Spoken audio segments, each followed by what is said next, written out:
fire. Bring the heart. It's time to get loud. Let's go! Because this is Betfred Super League.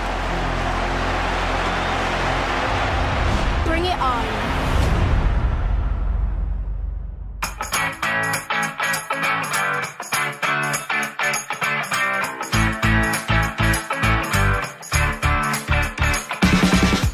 No!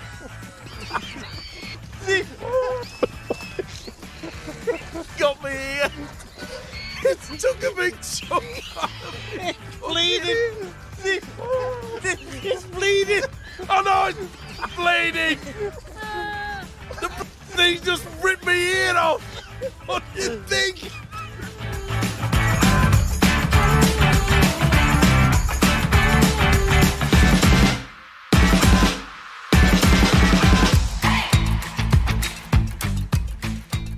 Yes, it's that time of the week again. Welcome to this latest edition of Eddie and Stevo, the podcast, the very best rugby league chat on the airwaves and sponsored, as always, by our friends at Betfred.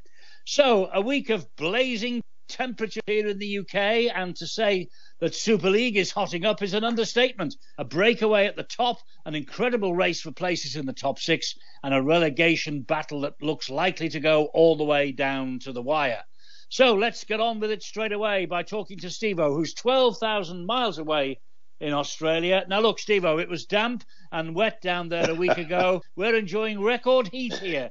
Any change? Any change down there, first of all? No, it's still raining. But it is 11 degrees this morning. Oh. At 8 o'clock in the morning.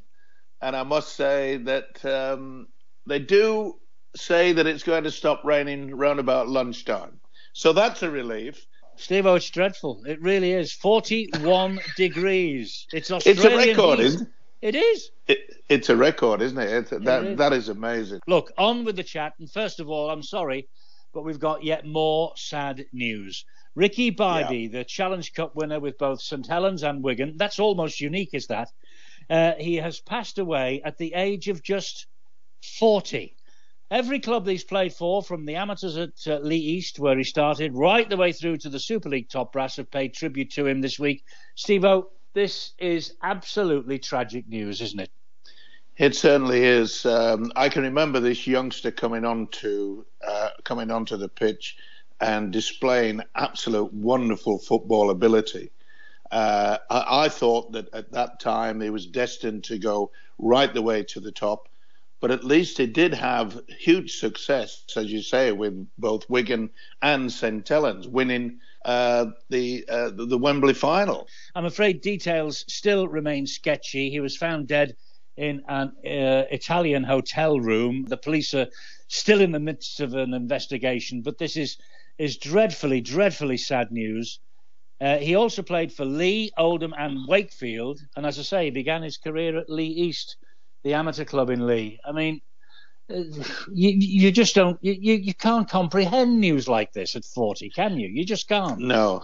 I mean, it's such a tender age, because he was a very, very good footballer.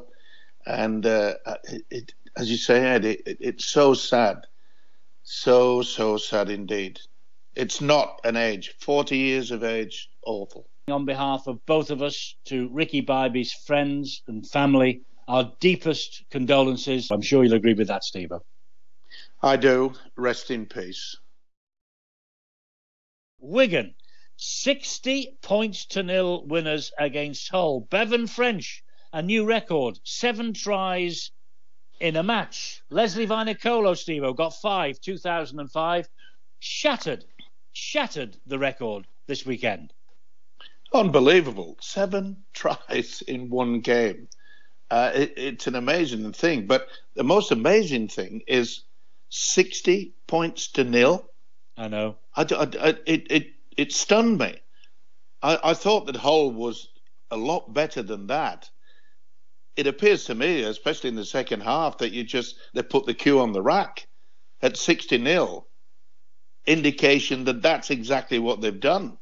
And there must be a lot of pressure now for the Hull coach. Well, I would think so, because this is the second time in 3 weeks that Hull have conceded 60. Leeds 62-16 winners at the KC Stadium the week before Magic. Then they went and beat Hull KR in Newcastle. And then they come up with this. I mean, Brett Hodgson must be scratching his head, for goodness sake. Well, let's face it. In the past, Hull FC, they're quite happy to just sack their coach. Remember the last one, Radford? They didn't even tell him. They announced it live on television. I know. They're not the most patient up there. And as you rightly say, Lee Radford was the victim of that a couple of seasons ago. And he takes his Castleford team to Hull on Friday.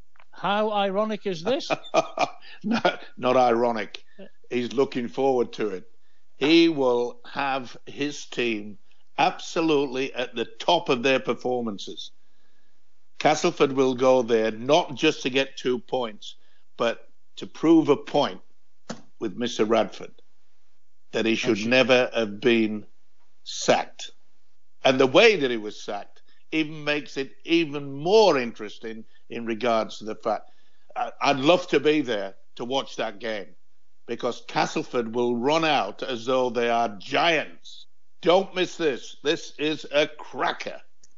You would think so. And as I say, Wigan with their big win against Hull at the weekend, and St Helens, despite playing with 12 men for an hour and then down to 11 at the end, they were far too good for Huddersfield, winning 25-0. Who's going to stop, Stevo? Who's going to stop Wigan and St Helens getting to Old Trafford this year? Probably the atomic bomb. I mean, when you think about it, you assess about all those teams who perhaps we thought were going to be challengers. A couple of weeks ago, Eddie, we were talking about Huddersfield Giants as going to be the team that's going to upset the top two. But after that result, I'm not so sure. It looks as though, to me, Wigan and St Helens have got it all tied up. It does. They look nailed on. They really do look nailed on. And Saints haven't lost at home this year. Their last defeat was in 2021 against Catalan at home. And surprisingly enough, Tommy Makinson was sent off that day when Saints went down. Now, Makinson is out of the side, injured just now, along with Mark Percival. They look to miss a good while longer yet. Lewis Dodd out for the season, but nothing seems to stop the Saints at the moment. They're on a roll. Not only on a roll, Eddie, they have introduced young players coming through. They have got depth. And to have success in any sport, you have to have depth, because it's inevitable that somewhere through the season you're going to have 1, 2, 3, 4 injuries.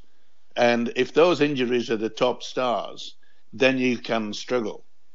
But both Wigan and St Helens, they go deep into their support group, and they have got good players in the juniors, the junior ranks, and it's just a matter of all other clubs trying to copy the process that they do that. Look at Leeds. For years and years, they did that. They brought through their juniors. And for some unknown reason, over the past couple of seasons, they've had the ability to go overseas to get players, when they really always have had a junior development situation. That doesn't always work, but it seems to work now for Wigan and St Helens. And they've been doing it for years. They don't just think about next season. Both these clubs think about 3, 4, 5 seasons ahead. That's what you've got to do. That's how you've got to manage the club. It's not always down to the coach for the success. It's also down to the managers, to the people that make the signings. That's what you've got to start looking at. Not 2 years ahead, 5, 6, 7 years ahead. And that's what they do. They do. And Sione Matautia, he escaped the ban last week. He played against Huddersfield. Then he goes and gets himself sent off. He lifts an injured player up off the ground after a tackle. So he's out for the next 3 now. So again, here we go. Someone's got to have to come in and fill in for Matautia. I don't think they'll be too bothered about that, quite frankly, St Helens. I think they've got as you do, obviously, that they have reserves aplenty. They sure do, but I mean, he's a very, very talented player. He must have had just a brainstorm, because all the players, that they are told, look, if someone's down on the floor, leave him, don't touch him, including your own players. I've seen it over the many years where someone's gone there and they've tried to roll him over or whatever. Okay, if it looks as though he's swallowed his tongue, that's the procedure to do it. But in the meantime, if someone is down injured, now a lot of people, a lot of players, they say, oh, well, they're feigning injury. You don't know. You're not a doctor. You're a rugby league player. Leave them alone. Let the specialists look after it.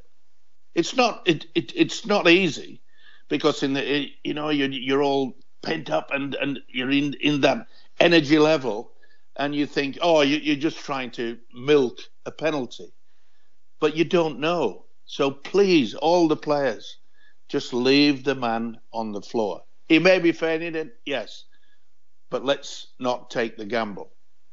No, it's a big risk. There's no question about that. Matautia was obviously frustrated, but you're right. You cannot do that. As well as Matautia being out, Morgan Knowles has got a one-match ban also, so he misses this week as well. The St Helens depth is going to be tested. There's no question of that.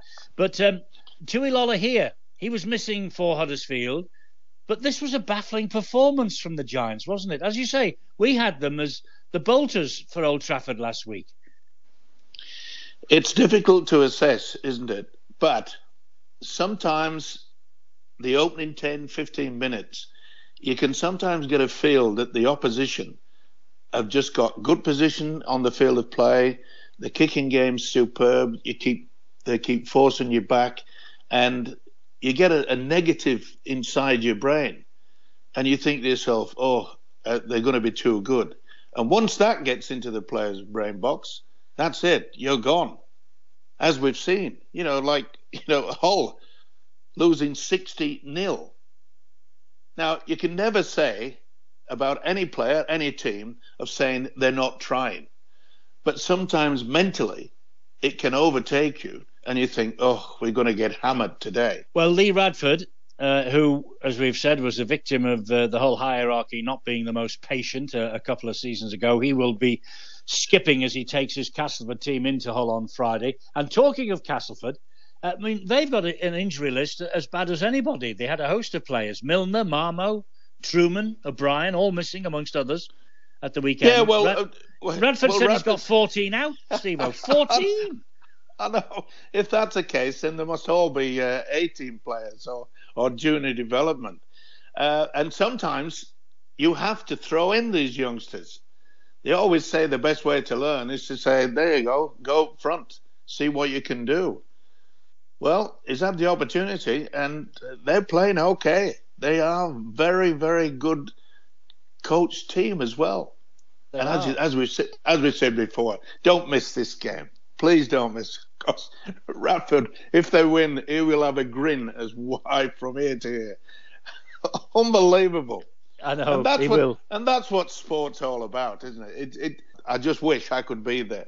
Well, it will be a great game. There's no question about that. It'll be a great occasion, and I'd love to see Radford with a smile on his face, and that's taking nothing away from Holland and Brett Hodgson. But, Castleford were too good for another of the enigma sides of 2022. Warrington, 3 tries in 18 minutes for Cass at the start of the game, 23-0 up at half-time.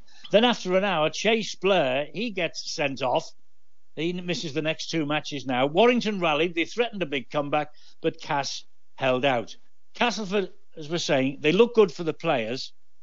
But what about Warrington, Stevo? 9th on the table, 4 points off the playoffs. Inconsistency has dogged them all year. I wonder, do you think their top 6 challenge is over now? Yep, finished. And when you look at the way that Powell is just like, I mean, he's got the axe out, hasn't he? He's cutting everybody away. Look, Cooper, he was supposed to go to Wigan in 2023, and they've released him early. And Powell has he's gone through every single player that is registered at Warrington and said, well, I don't think that it is going to be for the future. And Powell has taken a huge risk, but it may pay off, Eddie. That may be the secret, that so many players at Warrington have been in a comfort zone where they don't want to go any higher. It happens. It happens with a lot of players, especially when they get a lot older. If I can do another season, if I can get another contract, that'll be fine, and maybe that will see me through. But Powell obviously says, well, I don't think that you can fit into what I want for this club, so you're gone. It's ruthless, Eddie, but sometimes you've got to do that. Well, that's true. It is ruthless. It has been ruthless, and the revolving door on the exit from Warrington has been spinning for a while now, and people are saying this was a fairly bitter parting of the ways for Mike Cooper and Warrington. That's a shame because he served them for a long, long time. But this has been Warrington's 6th consecutive defeat away from home. Darryl Powell has got to do something about it. There's no question about that. Well, I'm not saying that he's sat in a chair and saying, well, it'll all work out. Look, Powell's a good coach. He'll be working hard to make sure. But Powell is obviously has said to himself, right, I've got to look towards building this team. And the people that before him has had to build around experienced players. But experienced players also have one other objective. They get older. They get older, and sometimes, and most times, never mind sometimes, some of these players, when you get older, listen, I've experienced it. You know when you've lost that bit of speed, when you know you've lost that little bit of guile. Look, it's cruel. The coach sits down with the management, I don't think that we need him for next year. And that is obviously the way that he's thinking. I mean, if you were working for a company, Eddie, and another company comes along and says, we'll give you more money or we'll give you better facilities, etc., and so forth, and you then go in and say, look, I hope you don't mind, but I'm finishing at the end of the season or my contract. And they'll say, well, if that's the case, we give the impression that perhaps you might not give 100%. So we'd rather you go now. And that looks to me as though that's what's happened with Cooper and Warrington. Looks like it. Yeah, looks like it. We've already mentioned Paul Ricky Bybee. Another of his former clubs is in deep, deep trouble, Stevo. Wakefield, the bottom of the league, beaten by Hull KR at the weekend. They put up a creditable display, apparently. But Toulouse won again for the 3rd match in a row, beating Leeds 20 points to 6. What a remarkable turnaround in fortunes this is. You know, Toulouse were dead and buried, weren't they? We thought they were dead and buried. Well, we did. And then all of a sudden, 38 degrees, 40 degrees, that's difficult to play in. You mentioned it 4 or 5 weeks ago, Eddie, that their only chance was, I think you said they had 4 home games right in the height of summer. Yeah. Now, would you imagine that Leeds could go to Toulouse and lose by 20 points to 6? I wouldn't. And then all of a sudden, the heat wave hits, and it's a different situation. Now, they're only points difference over Wakefield. They've both got 10 points on the league table. But when you look at the fixtures that's coming up, you'd have to say that Toulouse has a far better chance to survive than Wakefield. And we mentioned it also the other week, it would be ironic, wouldn't it? Because for the first time in many, many years, they're building a better stadium. They're upgrading the stadium. Yeah, this is a shame. Yeah, would be a shame to say, well, you know, welcome to the championship with a built-up stadium. But that's rugby league. That's sport. It is. It's a cruel business. Toulouse are not there yet. No, they're not. But they are at home again to Salford on Saturday. Then Hull, they're home to them a week on Friday. They're both winnable for them. Wakefield face St Helens this week. Then they've got the trauma of a local derby against Castleford. It could get very, very difficult for Wakefield over the next couple of weeks, couldn't it? It certainly should. But, you know, Salford 32, Catalan 6. I know. That indicates to me that Salford are on a high. So it won't be easy for Toulouse.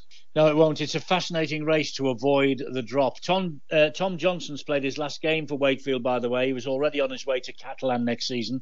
Injury has forced him out, so he misses the rest of the campaign. But for Wakefield, 5 games out of their remaining 8 are against teams in the top 4. They do have 4 home games to come. Toulouse have only got 3 now at home. And Wakefield, well, 11 defeats in the last 13 games. If Wakefield are to avoid the drop, if Toulouse keep this run of form going, they've got to start playing. They've got to start playing quickly. Easier said than done, Eddie. It's very difficult for a Wakefield side, and psychologically, they're at the bottom. They know that they're on the verge of the drop. That's not good for morale. But you never know in this game of rugby league. But you'd have to say that Toulouse are favourites with the weather situation. Imagine for the next 5 or 6 weeks down in the south of France, it's going to be boiling. I mean, it's boiling in England. Yes, it'll be even hotter in the south of France. It is hotter in the south of France. There's no question about that. Listen, if the Great Escape happens, okay, Toulouse coach Sylvain Houlez, doesn't he almost deserve to be named Coach of the Year? We've been saying from minute 1 this year they've got no chance of survival. If he keeps them in Super League, has anyone done a better job than him? No. It'd get my vote. Simple as that. In regards to the fact we didn't think that they had a team good enough to survive. But they're showing that they are. And I mean, it's all about, in a situation where, is it the quality of the players or is it the determination of the players? I think latter. I think the determination is something that Houlez has got and said, look, no one's given us a chance. No one has given us one heck of a chance of surviving. And that has brought the team together far more than the quality of the players. They are desperate. They are determined. And isn't it good? Because, you know, it's not always about the top teams, who's going to finish first, second, or whatever. You know, the relegation situation, that's why I've always said in Australia, you know, they should have the relegation, but they don't. They just say you get the wooden spoon, simple as that. But you survive. They do not have promotion and relegation in Australia. I just love that situation. I mean, I remember one particular game. Remember Wakefield, Castleford, yes. Which team lost? They were gone. They were down. Yes, it was a wonderful occasion. I mean, I know that we could be accused of celebrating mediocrity and the fact that the team that finishes 11th doesn't go down, the team finishing 12th does, but I know exactly what you mean. It's heart-stopping stuff, isn't it? I mean, and it's cruel as well. It is absolutely cruel as well because, you know, jobs, careers, coaches, clubs, stadium developments, all on the line with a defeat. Yeah. Down you go, and hello, where are we going from here? Yeah, it's very, very difficult, and even more so, it's even more difficult than to finish top in the Premiership and come back into Super League. But let's not forget that at the bottom of the table, that battle, I remember we talk about that Wakefield Castleford game, they had their largest attendance. They did. You're right. And that gives you some indication that, you know, give the fans something to grab hold of, then we'll go. Oh, it's desperate. We must go. And I remember making the quote and saying to you, Eddie, where were all these fans when they needed more support? Not for the last game of the season, but why weren't they there all the way through the season? And the answer is very, very simple. They haven't been playing well. Yeah, I know. It's a sad state of affairs. What also, to me, listen, this is only a personal opinion, right? I think it's a sad state of affairs that Leeds have announced Toulouse playing well, okay? The prop forward, Justin Sangaré, playing well. French international prop forward. He's going to join Leeds Rhinos for 2 years next year. You know, is there any coincidence in this announcement that Sean Long, Leeds assistant coach, is also the assistant coach to France for the forthcoming World Cup? He's obviously seen Sangaré up close, but isn't it a pity that a club like Leeds, you indicated earlier, they've got such junior talent, such connections in the local leagues, that outstanding development programme for the youth. They've got to go and pillage a struggling Super League club fighting for its very survival. I think it's a shame. I really do. Well, I agree. It is a shame. But do you think Leeds are worried about that? No, not at all. No. It's just a situation, we spoke about it, in regards to the fans, you know, halfway through the season. Oh, he's going there. He's going here. He's gone. Blah, blah, blah. I've always said that the rugby league, both here in Australia and in the UK and in France, that there should be some limit as to when you announce that you're going, etc. and so forth. They've got to start recognising that the fans are important. But money is more important than anything. Simple as that. You can't blame this youngster wanting to get a better contract. But as you say, every club is wanting to poach. They don't care, Eddie. It's as if that, you know, well, look, I'm putting millions. I'm supporting this. I'm the chairman. I want success. I've done well in business. That's the reason why I want to become chairman, etc. and so forth. They don't want to be, you know, fighting on relegation. They want to be up there, and you can't blame them. It's called success. They don't care, Eddie. No, I know it's a brutal business. It really is. I'm just sad though that Toulouse seem to be on the up, and now we know that Sangaré will not be there next year. He'll be at Leeds, and who knows? He might be facing Toulouse in the Super League next year. As still in France, Catalan Dragons. What on earth has happened to them? They're suddenly doing it tough. Another defeat, 32-6 at Salford at the weekend. Now look, Tom Davis, Michael McAlora, Mike McMeekin, Gil Dudson, among others, all missing from their squad. Matt Whitley now faces a long layoff. Julian Busquet has another serious injury problem. Potentially Ben Garcia. He almost lost an ear in a tackle, apparently, at the Magic weekend, which makes me, my toes curl at things like that. But things suddenly aren't going all that well in Perpignan, are they? No. Injuries, once again, is a problem, especially at this time of the season. You have to expect them. I don't know about your toes curling, Eddie. It should have been your ears that was curling. I mean, it's. I can't curl my ears, Stevo. It's an amazing thing about our game of rugby league. It's that there's always problems that can just come upon you, and sadly, how many times have we seen a final, a grand final, a Challenge Cup final, where two of the players, their best players, are injured, and because of that, they don't win the trophy.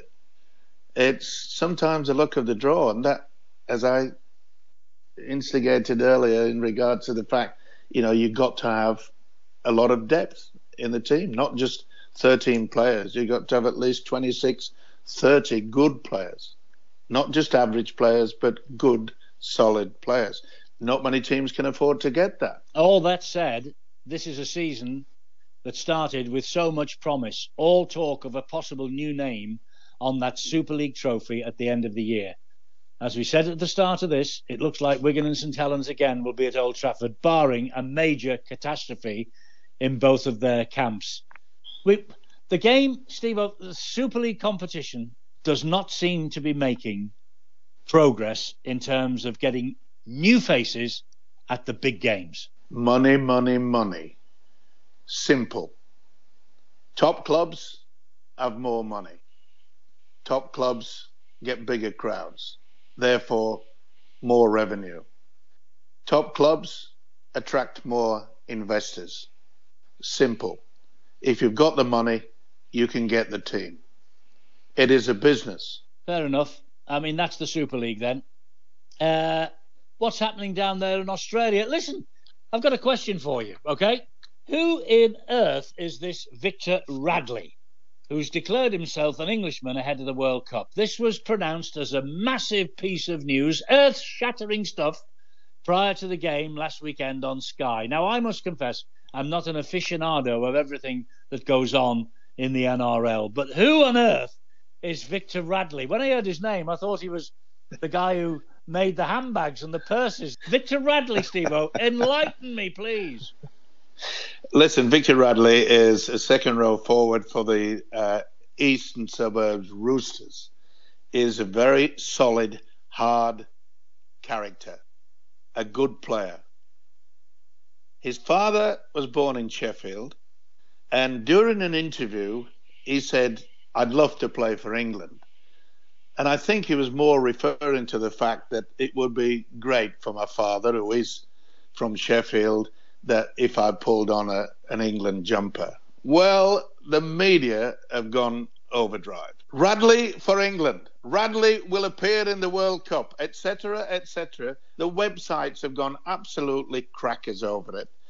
Now, if he does play for England, it will be classified, right, as an associate international. So in other words, he can play for Australia and he can play for New South Wales in the state of origin.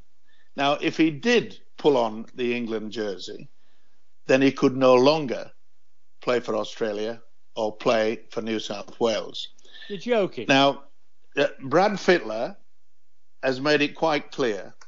He's selected Victor Radley to the off-season state of origin training camp, which they do just before Christmas. Now, that gives you some indication that the New South Wales coach thinks that Victor Radley is good enough one day to play for New South Wales. And Radley has come out and said, look, it's been blown out of all proportion. I will be at that training for New South Wales, for the state of origin, and I want to play for New South Wales. So, as I say, the media, once again, have gone absolutely crackers over it. It's the same in England. Grab a story and then multiply it by 10, and it ends up on the back page or on all the websites, etc., and so forth. And on Sky, Stevo, it was earth-shattering news. Victor Radley is going to play for England in the World Cup. I thought, who on earth? What are we talking about here? Because Sean Wayne has always... He hasn't dismissed this idea out of hand, by the way. But he's always said... But he won't, Eddie. He won't turn round and say... and cut the lad's opportunity and just say, that's it. But I think, once again, that the media has sort of turned it around, and he would have said, look, I'm always interested in a good player, etc., and so forth. But the biggest explosion comes because the attitude of the Australian players and the Australian fans is that Victor Radley or Harry Bloggs or Willie Thompson, it doesn't matter what name it is, if he's playing NRL in Australia, then of course he's got to be selected for England.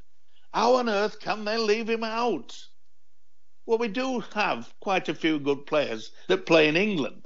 Never mind picking someone from Australia.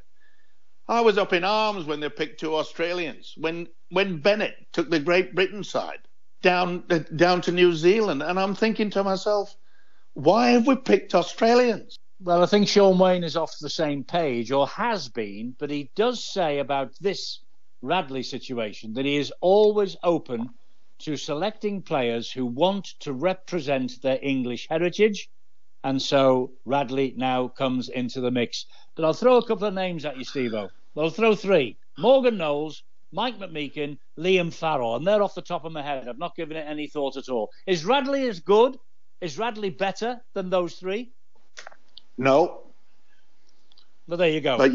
But you might say is as good. Now that's the difference. Now I reckon that the England coach has also been misinterpreted in regards to saying that I'm always open to it. Look, all the way through it, he's made it certain that nobody is out of contention.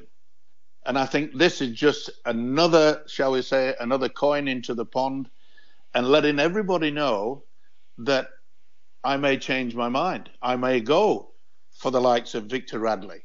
So that maybe is something to inject more enthusiasm into the UK players to lift their game.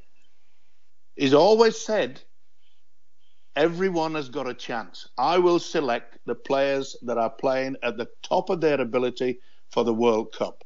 And he's every right to do that. And I hope he doesn't waver from that. But maybe the media, once again, has just stretched it out into a bigger story than what it is. Well, let's wait and see. Let's wait and see how it all pans out. There's a long Well, way, it won't, a lot of look, water to run under the bridge. Eddie, I've already just explained that he has made it. Victor Radley has made it quite clear he wants to be coached by Fittler with a chance to play at next State of Origin series in 2023, rather than go to the World Cup for England.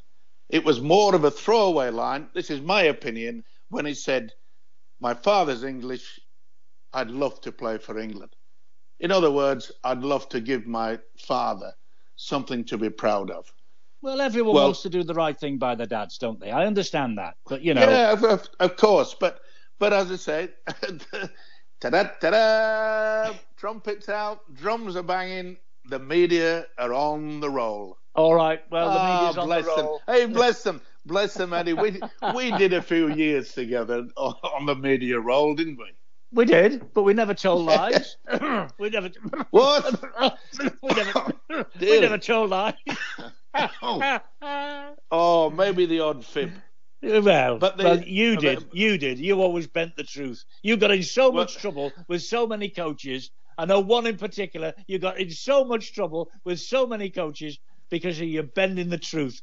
You did. You can't deny that. So, you know, you're being a poacher turned gamekeeper now. Sorry, I think I've lost you, Eddie. Oh, I've got you back now. Listen, talking of Australia, you're talking of a bit of sad news. George Burgess, he has not played for St George Illawarra since May 1st, and it has now come out that he has entered a rehabilitation facility to deal with personal issues. Oh dear. Dear me. And that just also indicates to a lot of players, a lot of fans, that, you know, playing at the top level, at a professional level, the pressure can get to you. Look, no statement has come out as to what the problem is, but when you go into a rehabilitation facility, it's obviously something that he has to work hard to overcome, and let's hope that he does. And the other one, Eddie, is that amazingly, Penrith beat West Tigers 18-16 when they rested all 7 of their State of Origin players. The club made it quite clear that they didn't want any of those top players to actually attend the game. They said, look, have a break. Get away from rugby league and have a rest. So Cleary's son, Nathan, took it upon himself to say, oh, okay. So he booked himself a trip to Bali.